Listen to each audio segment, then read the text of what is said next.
Hi, this is Cherie, and this video is in conjunction with my pattern for Twisted Stitch mitts and for my class on using Knit Companion to set up the Twisted Stitch mitts.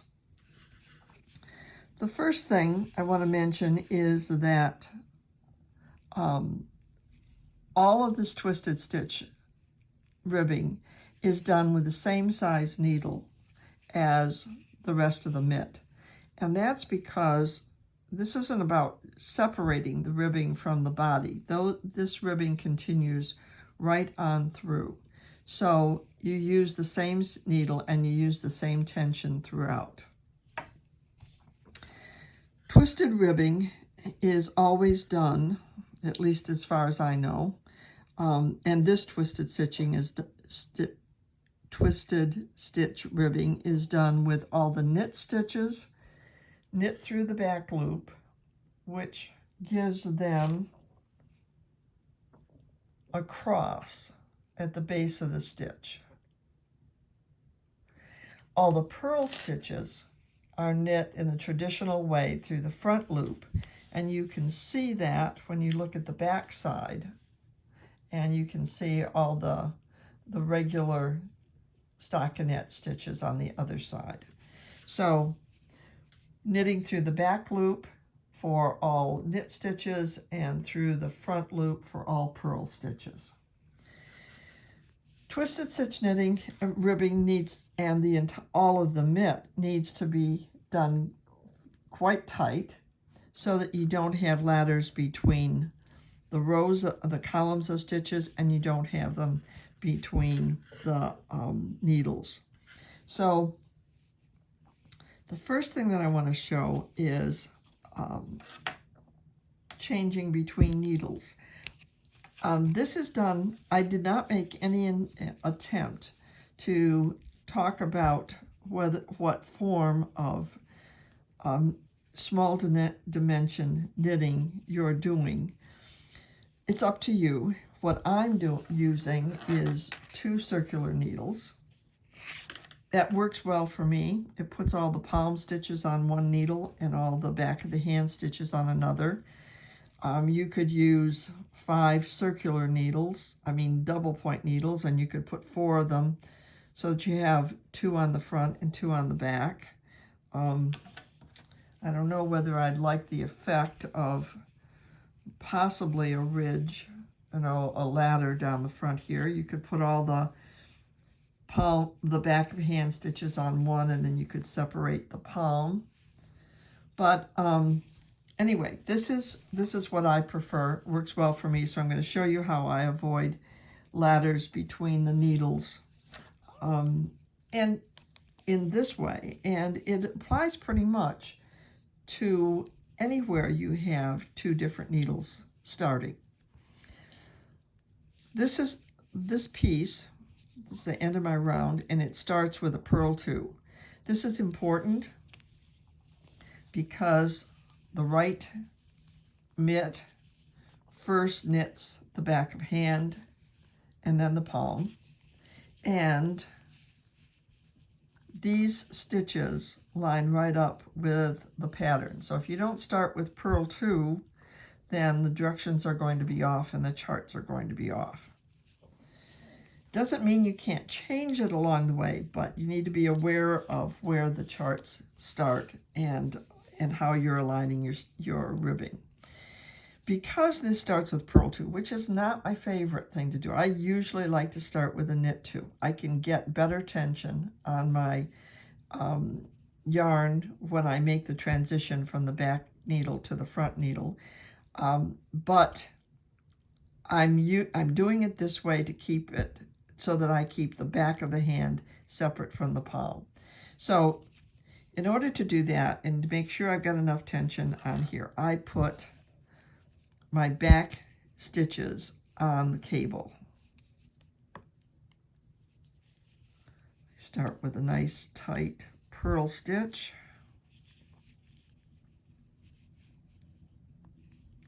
And I tighten it right down to that cable size. the second one,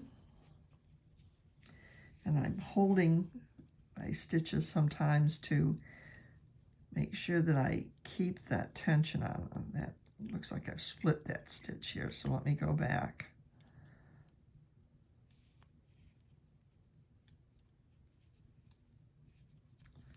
All right, I have my tension on the first stitch.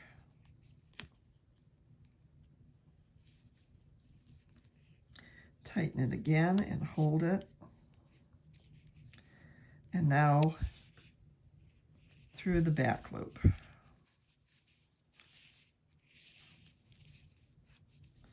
When I change from knit to purl, I tend to tighten my stitches by pulling toward me rather than up like this. This stitch, the stitch below, determines how far you can pull and tighten this stitch. So if you already have some loose stitches down here, you can't tighten this one in this direction, but you can in this direction. Even after doing my 2 twisted stitches through the back loop, I still tighten it to bring it forward for my purl stitches. Because remember that on the wrong side, this is a column of knits and this is a column of purls. So it's I'm watching the tension on both sides of these stitches.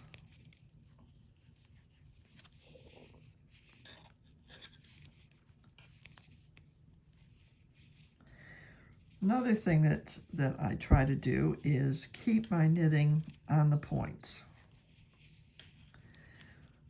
But all of the tightening is done on the barrel. See, it's off that point when I tighten the stitches.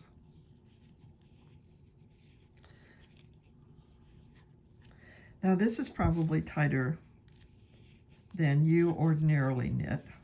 It's certainly tighter than I ordinarily knit, but it's what I think makes twisted stitches look beautiful, because they're nice and snug and makes them stand right up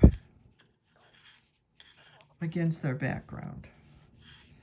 I'm going to just work here to the end of this needle, because I also want to show you how I do it a little differently if the needle starts with knit stitches.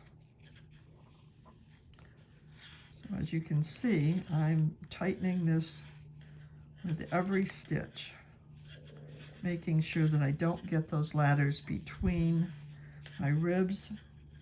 Oh, I better keep that to the back.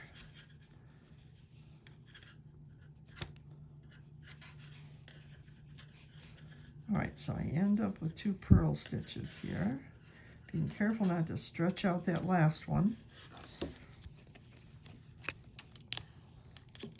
So now this needle starts with 2 knit stitches. What works for me, and this whole business of ladders is one of the things that you've got to figure out what works for you. I just want to mention though that when mine are nice and tight, it's a little touchy to get it on that needle past those 2 tight stitches, but it also means that I'm not going to have a big ladder there. All right, so when I start with knit stitches, I keep the back needle, I keep the stitches on the back needle on the barrel of the needle, so that when I pull it tight, it will not make the stitch too small. For some reason, I can get better tension on my knit stitches than my purl stitches. That's why the purl stitches, I have it on the cable, but for the knit stitches, I keep it on the barrel. So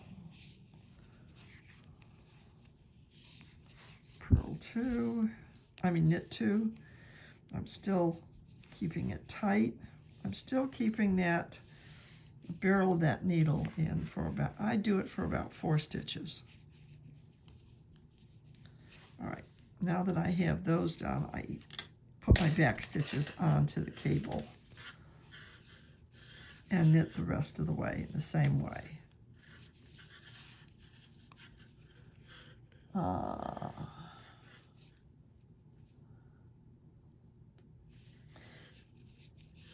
So remember to keep your tension tight. Now I just did, let me show you something here. I just did a knit stitch here when it should have, and I did a purl stitch here. So let me show you about unknitting twisted stitches. If the stitch is twisted, it's best to put the needle into the back of the stitch. When you do that and you pull out the stitch, your stitch will be appropriately mounted on your left needle. And with twisted stitches, you want your stitches to be oriented so that the front leg is the right leg, because then you always knit through the back loop. Now here's a purl stitch. For a purl stitch, I come in from the front. And coming in from the front will orient that stitch on my needle in the right way. So let me go back and look at what I have here. I have 2 knit through the back loop. I have 2 purls. I have 1 knit through the back loop. This one should have been knit through the back loop. Keep an eye on what you're doing. It's much easier to fix it right away than it is to go back, although it's not difficult to go back.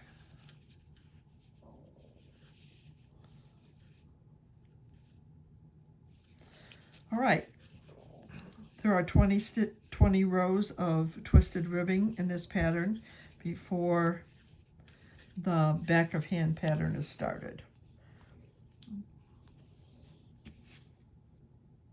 So enjoy that, and I think you're going to really like the patterning once we get started with that.